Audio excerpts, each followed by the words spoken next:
새벽 예배에 오신 여러분들을 진심으로 환영하고 축복합니다. 찬송가 425장 주님의 뜻을 이루소서 425장입니다.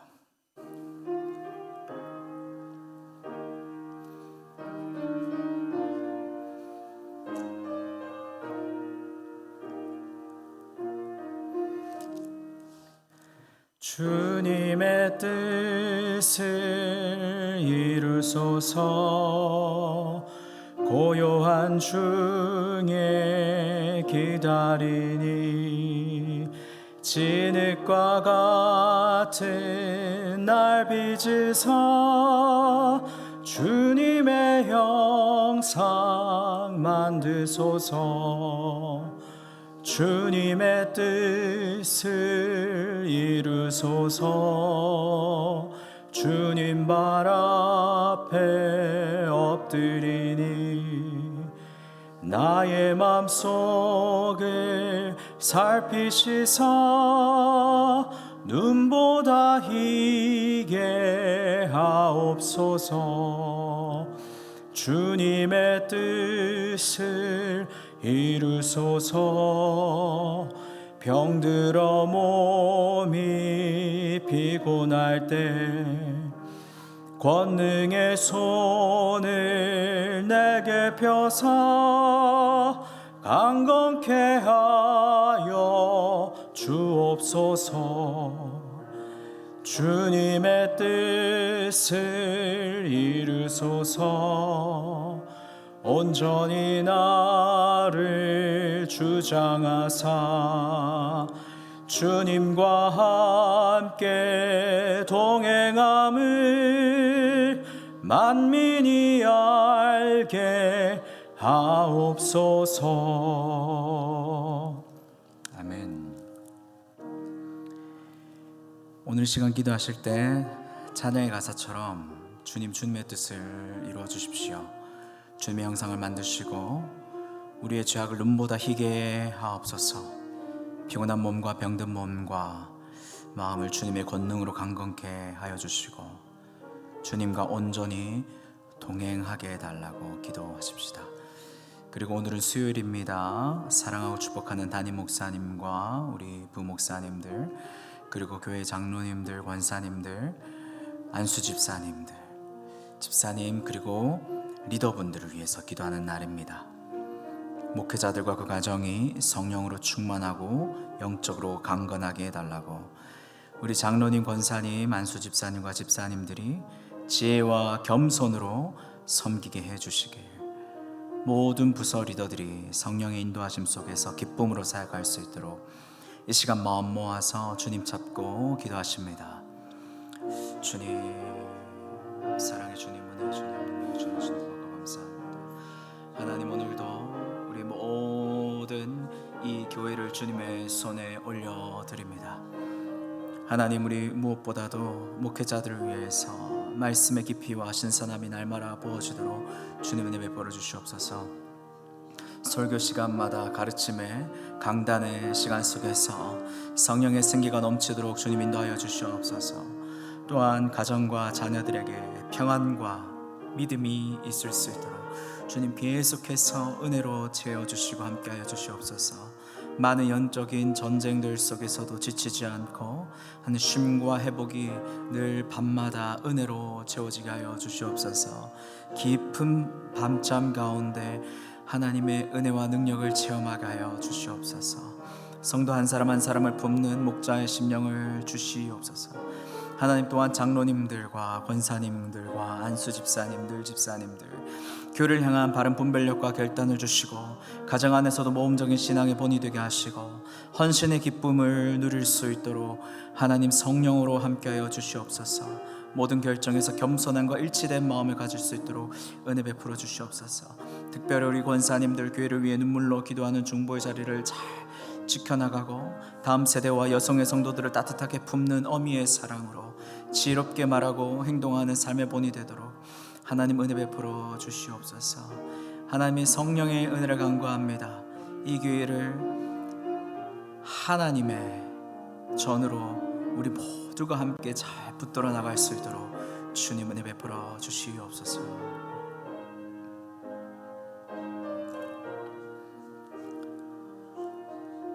사랑과 은혜가 풍성하신 하나님 아버지, 오늘도 우리 교회를 사랑하시고 주의 몸된 교회를 위해 귀한 일꾼들을 세우셔서 감사합니다. 먼저 사랑하고 축복하는 담임 목사님과 모든 교육자들을 붙들어 주옵소서. 날마다 성령으로 충만하게 하여 주시옵소서. 맡겨진 양떼를 잘 감당하고 사랑할 수 있도록 섬기게 하여 주시옵소서. 특별히 또한 섬기는 우리 장로님들, 권사님들, 안수집사님들과 집사님들, 그리고 리더들 축복하여 주시고 안수하여 주시옵소서. 하나님의 의로우심으로 덧입혀 주시옵소서. 하나님의 정의로움과 공의로움을 실천할 수 있는 뜨거운 열정과 사랑의 마음을 저들에게 허락하여 주시옵소서. 하나님, 우리가 주님을 더욱더 사랑하고 주님을 경외하길 소망합니다. 하나님, 각 부서를 섬길 때 주님의 마음으로 섬기게 하여 주시고 하나님께 함께 믿음으로 간구하며 나아가는 복된 리더들이 되게 하여 주시옵소서. 그래서 우리 온 교회가 한마음 한뜻으로 주님의 말씀과 우리 사랑하는 주 예수 앞에 나올 수 있도록 은혜 베풀어 주시옵소서. 하나님, 우리의 기도를 들으시고 우리의 교회를 끝까지 붙들어 주시고 함께하여 주옵소서.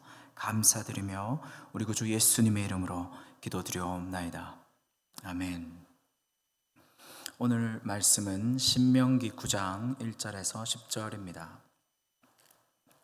신명기 9장 1절에서 10절입니다.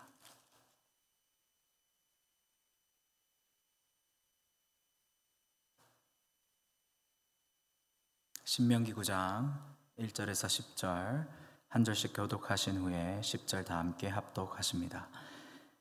이스라엘아 들으라. 내가 오늘 요단을 건너 너보다 강대한 나라들로 들어가서 그것을 차지하리니 그 성읍들은 크고 성벽은 하늘에 닿았으며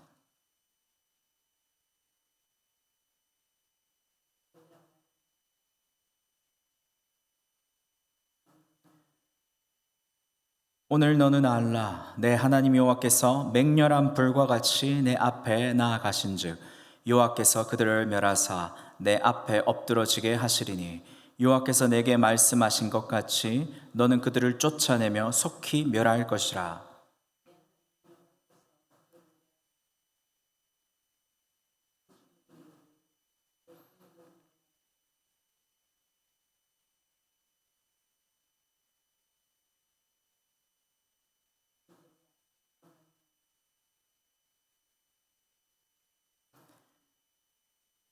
내가 가서 그 땅을 차지함은 내 공의로 말미암음도 아니며 내 마음이 정직함으로 말미암음도 아니요 이 민족들이 악함으로 말미암아 내 하나님 여호와께서 그들을 내 앞에서 쫓아내심이라. 여호와께서 이같이 하심은 내 조상 아브라함과 이삭과 야곱에게 하신 맹세를 이루려 하심이니라.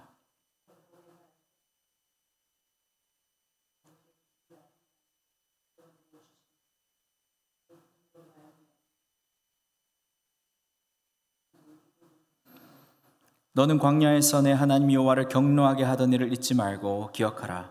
내가 애굽 땅에서 나오던 날부터 이곳에 이르기까지 늘 여호와를 거역하였으되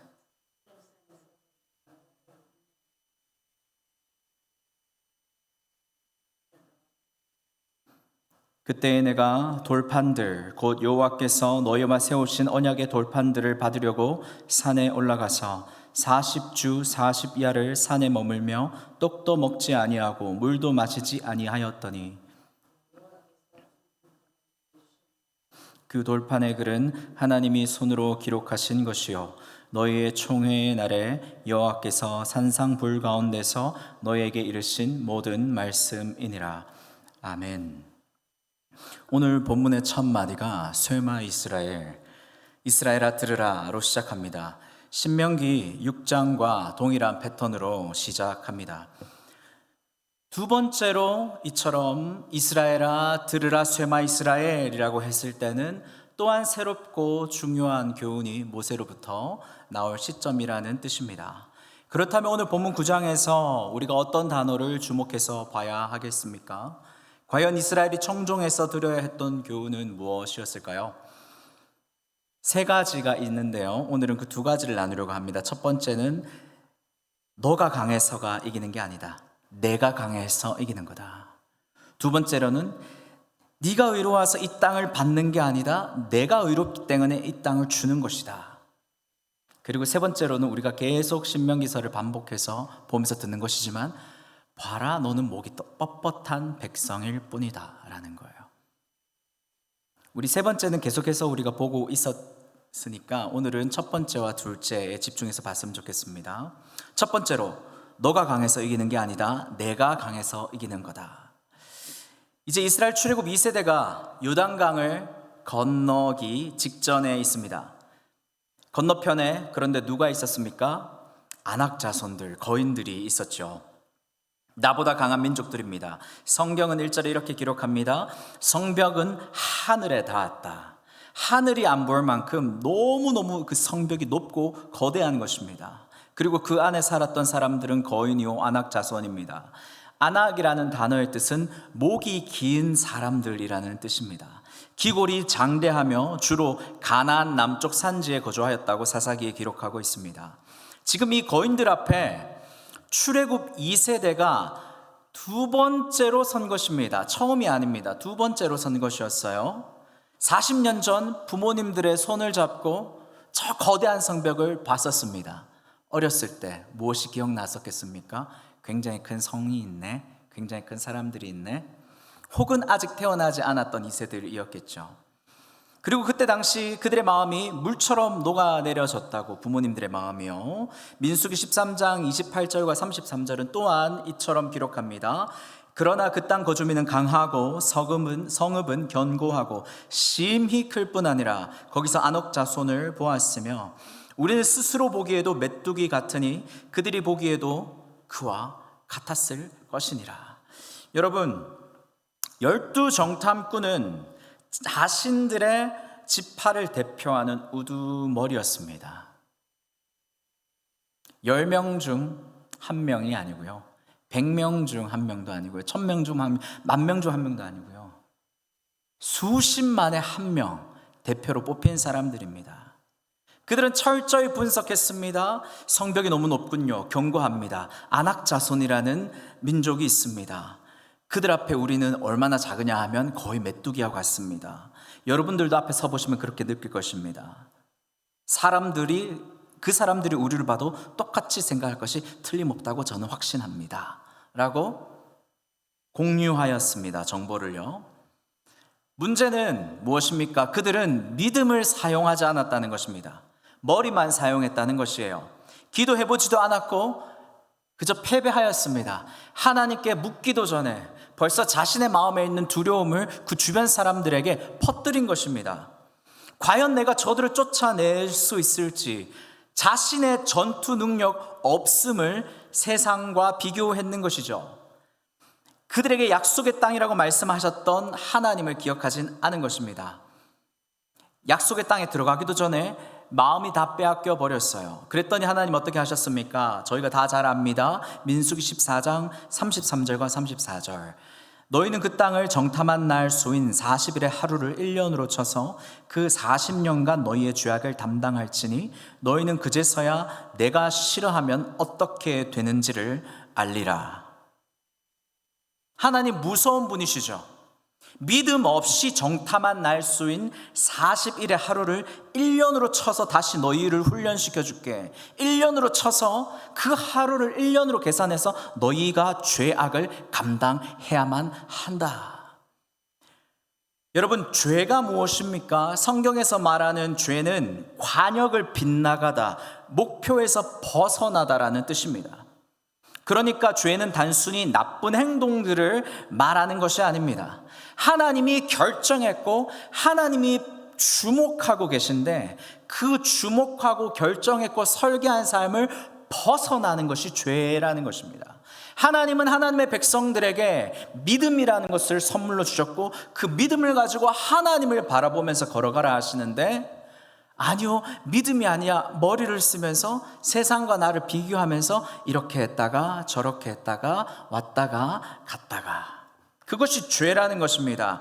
그래서 하나님이 이렇게 얘기하는 거예요. 내가 싫어하면 어떻게 되는지 너 40년 동안 단단히 기억해라.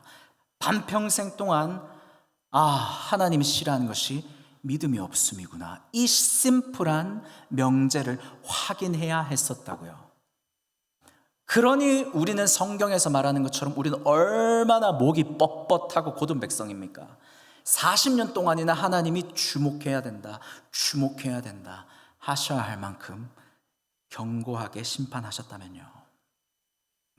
로마서 14장 23절 이렇게 말합니다. 믿음을 따라 하지 않는 것이 다 죄니라. 믿음을 따라 하지 않는 것은 다 죄라고 말씀하고 있습니다. 믿음 없이 살았던 하루하루를 1년치로 계산했을 때 우리는 그 하나님의 심판을 견딜 수 있을까요, 과연? 그리고 더 잔인한 사실이 있습니다. 33절에 너희의 자녀들은 너희 반역한 죄를 쥐고 너희의 시체가 광야에서 소멸되기까지 40년을 광야에서 방황하는 자가 되리라. 우리가 믿음 없어서 40년을 고난받고 심판당한다 했습니다. 근데 우리뿐만이 아니죠. 너희 자녀들도 너희의 반역한 죄를 짊어져야 된다. 40년 동안 너희 시체가 소멸될 거를 다 볼 거고 40년을 광야에서 어떤 자로 살아가겠다고요? 방황하는 자로 살게 놔두겠다 하시는 거예요. 우리의 믿음 없음의 죄가 우리 자녀들에게 고스란히 넘겨졌다는 것입니다. 그들은 인생의 꽃을 피우지도 못하고 40년 동안 광야에서 굴러야 하는 존재가 되었습니다. 누구 때문에요? 부모 때문에. 믿음 없는 부모 때문에. 나 때문에. 그리고 40년의 방황을 마치고 끝냈습니다. 그 이세들이 돌아왔습니다. 다시 한 번 더 그 여리고성 앞에 섰습니다. 어떤 마음으로 그들이 그 여리고성 앞에 서게 되었을까요? 그 여리고성을 보면서 어떤 생각이 들었을까요? 와, 40일이면 되는 플랜이었는데 어떻게 이게 40년이 되었나? 내가 다시는 내 부모처럼 믿음 없는 말과 행동을 하지 않아야겠다. 하나님 앞에서 송두리째 빼앗긴 내 40년의 광야 인생, 방황하고 허탈한 인생, 다시 광야로 내몰릴 수 없다. 어떻게든 하나님을 붙들어 보자. 그런 마음과 결단과 각오로 서지 않았겠습니까? 그런데요, 문제는 상황은 변한 게 없다는 것입니다. 여전히 내 마음은 저 높은 성벽 앞에서 무너져 내리고 있고, 여전히 아낙 자손들은 여전히 크고 장대한 거인들이며, 여전히 자신들의 눈에 그들을 봤을 때는 메뚜기와 같은 사실은 변함이 없는 것이죠. 40년이 지났는데 나는 40년 동안 뭐 했나? 차라리 갑옷을 만들고 운동을 열심히 하고 뭔가 준비를 했어야 됐는데, 다시 한 번 더 하나님을 믿자고 하나님 앞에 나오니 또 여리고성이네. 이 일을 어찌할꼬? 그런데요, 오늘 본문에서 모세가 3절에서 이렇게 이스라엘 백성들에게 이야기합니다. 내 하나님 여호와께서 맹렬한 불과 같이 내 앞에서 나아가신다.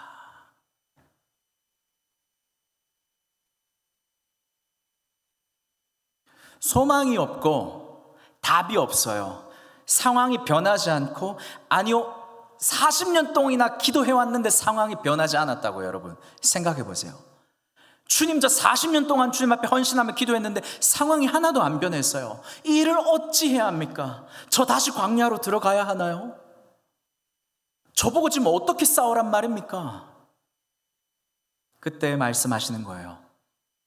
너 아직도 나를 안 보고 있구나. 내가 너 앞에서 맹렬한 불과 같이 앞서서 나아갈 거다. 여러분, 그 음성을 기억하시기를 소망하고 축복합니다. 하나님 우리에게 믿음을 요구하실 때 항상 먼저 우리 앞에서 거룩하신 하나님으로 맹렬한 불로 앞서 행하신다는 사실을 기억하기를 소망하고 축복합니다. 그리고 그 이야기를 반드시 여러분들의 자녀들에게, 자자손손에게 해주시기를 소망하고 축복합니다. 우리 6장에서 쉐마 이스라엘, 들으라 이스라엘아 말씀을 미간의 손목에 앉거나 일어설 때, 들어가고 나갈 때 계속해서 그 말씀을 보라 하잖아요. 머리를 쓰라고 보라 하는 겁니까? 아니요, 믿음을 사용할 수 있도록 하나님을 보라고 하는 것 아니겠습니까? 너희 앞서가시는 거룩하신 여호와를 바라보라. 너희 하나님께서 진멸하실 것이다. 할렐루야, 하나님을 찬양합니다. 그래서 첫 번째로 모세가 오늘 강조하는 것이 이 땅의 삶은 너희가 강해서 이기는 삶이 아니다. 하나님이 강해서 승리하는 삶을 사는 거다. 그것을 가르치는 거예요. 그러니 이 승리는 자랑거리가 아닙니다. 약한 나를 위해서 하나님이 앞서 싸우시는 은혜입니다. 오직 은혜. 아멘. 내가 강한 게 아니라 하나님이 강해서 이기는 거라는 사실을 믿어야 했었고, 첫 번째로. 두 번째로는 너가 의로워서 복을 받는 게 아니다. 내가 의롭기 때문에 너가 복을 받는 거라는 사실을 믿어드려야 했습니다. 쉬운 것 같은데 참 어려웠던 것 같습니다. 사람의 마음이 참 이상합니다. 전쟁을 승리하고 나면요, 이런 마음이 든다고 해요. 4절이 미리 짚어줍니다. 내 의로움 때문에 하나님이 이 땅을 주셨다 라고 사람들이 생각한다는 거예요. 자신의 의로움 때문에 하나님이 나에게 이 땅을 주셨다. 여러분, 우리의 힘으로 이 전쟁을 이기고 승리한 게 아니라고 했다면 이제는 하나님을 다시 주목해야 되는데, 그래, 하나님이 이기게 하셨지. 맞아. 그런데 그건 내가 예배도 잘 드렸고 순종도 잘 했고 하나님 앞에 정결법도 예식도 다 잘 지켜서 그랬기 때문에 복을 받은 거야 라고 생각하는 것입니다. 다시 순종한 자기 자신에게 집중하고 있는 것입니다. 아니요, 성경 계속해서 얘기하는 거예요. 너희가 순종하고 경외한다 하고 나를 사랑한다 해도 너희는 40일이 채 지나지 않아서 우상을 섬기는 존재들이야. 너희는 정말 목이 뻣뻣한 존재들이야. 그러니까 너희는 너희를 믿지 마 라는 게 신명기서의 말씀이에요. 그런데 다시요, 4절에서 내가 내 의로움 때문에 하나님이 이 땅을 주셨다 라고 얘기한다는 겁니다. 이스라엘 백성들이요. 와, 얼마나 광야를 돌고 또 돌아야 하겠습니까? 믿음이 하나님께 있는 것이 아니라 자신에게 있는 거예요. 내가 예배를 잘 지켰음, 내가 순종을 잘 했음, 내가 하나님의 언약을 기억했음, 내가 계속해서 내가 하나님의 은혜는 인정하면서도 그 은혜의 이유를 자기한테서 다시 찾는 거예요. 여러분, 계속해서 생각해야 됩니다. 우리 삶의 은혜가 경험되어졌습니까? 그렇다고 한다면 그 은혜를 싸그리 모아서 어떻게 해야 된다고요? 하나님께 다시 드려야 된다고요. 하나님 고맙고 감사합니다라는 찬양으로, 하나님 정말 놀라웠군요 라고 하는 하나님 경외로.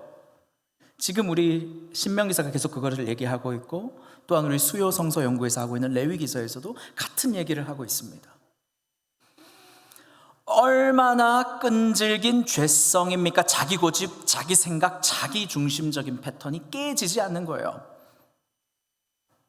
하나님이 그래서 진짜 이유를 말씀하십니다. 그 땅을 주시는 진짜 이유, 4절 뒤와 5절에 이렇게 얘기하고 있습니다. 이 민족들이 악함으로 그들을 쫓아내는 거야. 너가 의로워서 이 땅을 주는 게 아니란다. 여기서 잠시 한번 생각해 보시죠. 하나님께서는 왜 가나안 사람들을 쫓아내시는 걸까요? 하나님이 왜 그들에게는 기회를 주시지 않으셨을까요?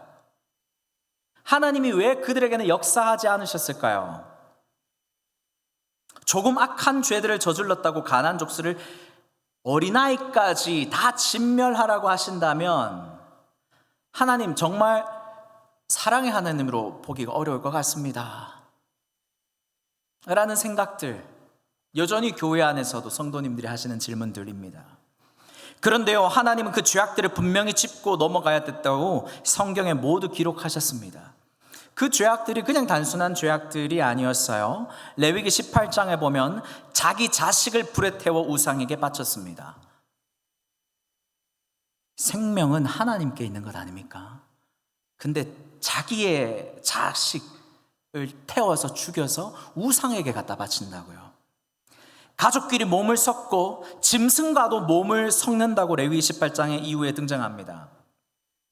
사람이 하나님의 창조 질서를 따라 가정을 이루는 삶을 살지 않았어요.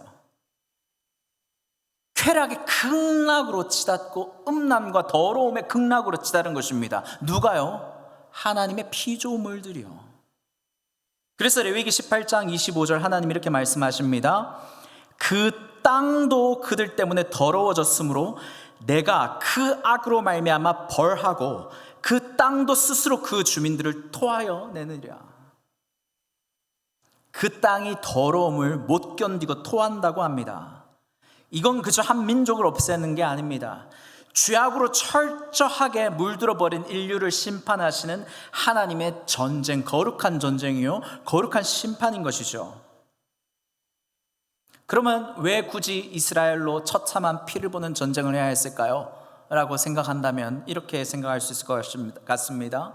이제는 다시 홍수로 이 인류를 멸하지 않겠다고 약속하셨으니 이제는 홍수와 같은 진멸의 심판으로 역사하지 않고 대신 나의 의로운 백성들로 의로운 전쟁을 치르게 할 거다. 내가 거룩하니 너희 거룩해야 돼. 너희는 곧 약속의 땅에 들어갈 거야 하고 2세대를 준비시킨 것이고, 가나안 민족들을 심판하겠다 하나님이 준비하고 계셨던 것이죠. 그런데 그 준비의 시간이 여러분 몇 년이었습니까? 40년이었습니까? 아니죠. 창세기 15장에 보면은 40년이 아니라 이렇게 얘기합니다. 이미 400년 전에 아브라함에게 말씀했습니다. 아모리 족속의 죄악이 아직 가득 차지 않았다. 계속해서 하나님은 회개하고도록 기다리고 계셨던 거예요. 하나님이 몇 년을 참았습니까? 40년입니까? 아닙니다. 400년을 참으셨습니다. 회개하라고 400년의 문을 열어두셨던 거예요. 갑작스러운 심판이 결코 아니라는 얘기입니다. 그럼 이스라엘은 저들보다 과연 나았을까요? 같은 18장 28절 이렇게 기록합니다. 레위기 18장입니다. 너희도 이 땅을 더럽히면 그 땅이 너희도 토해낼 것이다. 똑같다는 거예요. 우리 그 얘기 많이 하잖아요. 그 나물에 그 밥이다. 똑같다. 가나안 민족 너희 똑같다라는 것입니다. 같은 죄를 지으면 이스라엘도 동일하게 쫓겨나고 심판받을 수밖에 없다는 사실을 하나님이 각인시켜 줍니다. 하나님의 심판에는 예외가 없습니다. 그러니 가나안 심판은 이스라엘의 자랑거리가 절대 아니죠. 우리가 여리고를 정말 간절하게 거룩한 마음으로 기도하며 돌았더니 정말 무너졌더라. 할렐루야, 하나님 우리의 믿음을 사용하신다. 아니요, 그 말조차 할 수 없는 거예요. 사실 하나님이 하셨습니다. 저는요 아무것도 한 게 없어요. 하나님이 시켰는데요 제가 그냥 순종했거든요. 아닙니다. 그 순종한 것도 아닙니다. 하나님이 하셨습니다. 이것이 우리의 예배요, 이것이 우리가 하나님 앞에 드려야 될 경외라는 것입니다. 하나님이 하셨습니다. 내 이름, 내 순종 얘기할 것이가 하나도 없다는 것입니다. 가나안이 저들의 죄 때문에 토해진다면 우리는 무엇이 다릅니까? 나는 내 자식을 불에 태우지 않았으니 괜찮은 것입니까? 그렇다면 과연 나는 내 마음속에 든 두 마음에 음란한 우상이 없습니까? 하나님이 아닌 하나님보다 더 큰 어떤 그 우상 말입니다. 하나님보다 더 사랑하는 그 무언, 그것이 과연 음란한 우상이요 몰렉 아니겠습니까? 나를 하나님이 아닌 그 존재에게 드리는 것, 혹은 내 자녀를 저들에게 드리는 것. 가나안도 이스라엘도 저희도 우리 힘으로 깨끗할 수 있는 사람이 아무도 없다는 얘기입니다. 그러므로 하나님 은혜 앞에서 우리가 할 수 있는 말은 오늘 이 아침에도 주님, 저 같은 사람에게 어떻게 이런 은혜를 주십니까? 저 같은 사람에게 어떻게 이런 구원과 은혜로 지금까지 참으시며 인도하셨습니까? 하나님 어떻게 저를 이렇게 사랑해 주셨습니까? 그거 보고 고백밖에 없는 것입니다. 은혜를 많이 경험하면 경험할수록 내가 어떤 사람인가를 돌아가는 것보다 하나님이 과연 정말 어떤 분이신가를 더 철저하게 깨닫는 거란 말입니다. 그래서 오늘 모세는 이스라엘에게 말합니다. 착각하지 말아라. 너희의 의가 너희를 여기까지 데려온 것이 아니다. 하나님의 신실하심이 너희를 여기까지 데려왔다. 그러므로 오늘도 40년간 훈련했지만 또다시 목이 뻣뻣하다고 경고를 들을 수밖에 없었던 이스라엘 백성들처럼 오늘도 우리가 하나님 앞에서 주님, 제가 반평생을 살았는데요, 와, 반평생 지나도 목이 뻣뻣하다고 말씀하시네요. 주님, 맞습니다. 제가 목이 뻣뻣한 백성입니다. 자랑할 것이 없습니다. 오늘도 주님의 은혜 간구합니다. 주님의 은혜를 베풀어 주옵소서. 이렇게 간구하며 나아갔으면 좋겠습니다. 기도하시겠습니다. 거룩하시고 전능하신 하나님 아버지, 오늘 이 아침에 우리를 다시 요단강 앞에, 여리고성 앞에, 이 세상 앞에 직면하게 하시니 감사합니다. 하나님, 우리의 힘은 여전히 부족합니다. 그러나 우리보다 앞서 가시며 싸우시는 분, 맹렬한 불과 같은 하나님이 계심을 우리 믿습니다. 믿음을 사용하고 붙들게 하여 주시옵소서. 하나님, 오늘 우리는 주님의 은혜를 우리의 공로로 바꿔가며 우리 삶을 자랑하기도 하고 스스로를 자랑스러워하기도 하고, 내가 이만큼 했으니 그러면 이 정도는 됐다라고 적절히 타협하며 살아왔습니다. 그러나 그것이 두 마음을 가진 우상숭배라는 것을 하나님, 우리가 다시 한 번 더 기억하고 보게 됩니다. 주님, 그러나 어찌하여 이 같은 자를 오늘날까지 이렇게 은혜 주시며 인도해 주셨습니까? 주님, 고맙고 감사함을 드립니다. 우리가 의로워서가 아니라 주님이 의로우신 분이시기 때문에 우리가 의롭다함을 덧입었습니다. 주님, 오늘도 의롭게 여겨주시니 감사합니다. 오늘도 성령으로 계속해서 그 그리스도 예수 십자가의 은혜와 긍휼과 의와 사랑으로 옷 입혀주시니 오늘도 그 십자가의 공로로 말미암아 우리가 주님 안에서 새 것이 되었습니다. 주님, 매일같이 우리가 주 예수와 함께 죽임을 당하고 또다시 주 예수와 함께 다시 살아나는 삶 살게 하여 주시옵소서. 믿음으로 살게 하여 주시옵소서. 오늘도 우리 마음 안에 정한 마음을 창조하여 주시고 정직한 영으로 함께하여 주시옵소서. 주여, 간구하오니 이 시간 우리를 새롭게 하여 주시고 생명과 경건에 속한 모든 것으로 풍성하게 더하여 주시옵고, 이전에 우리 영혼을 침범하였던 죄와 상처와 세상의 모든 쓴뿌리들이 오늘 하나님의 임재의 불 앞에서 소멸되게 하여 주시옵소서. 실패의 자리, 낭망의 자리, 우울의 자리에 있지 않게 하여 주시고 분노와 죄의 유혹에 넘어지지 않게 하여 주시고 그리스도의 장성한 자가 되어 좌로나 우로나 치우치지 않는 복이 있는 사람이 되게 하여 주시옵소서.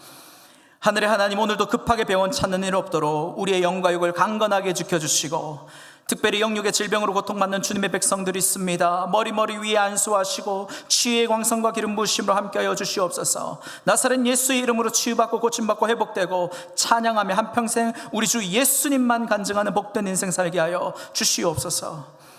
이 새벽 각자 들고 나온 간절한 기도 제목들마다 응답되는 역사가 있게 하여 주시옵소서. 그가 사모하는 영혼에게 만족을 주시며 줄인 영혼에게 좋은 것으로 채워주시미로다. 오늘 이 말씀 이 새벽에 응답하실 우리 구주 예수님의 이름으로 기도드리옵나이다. 아멘.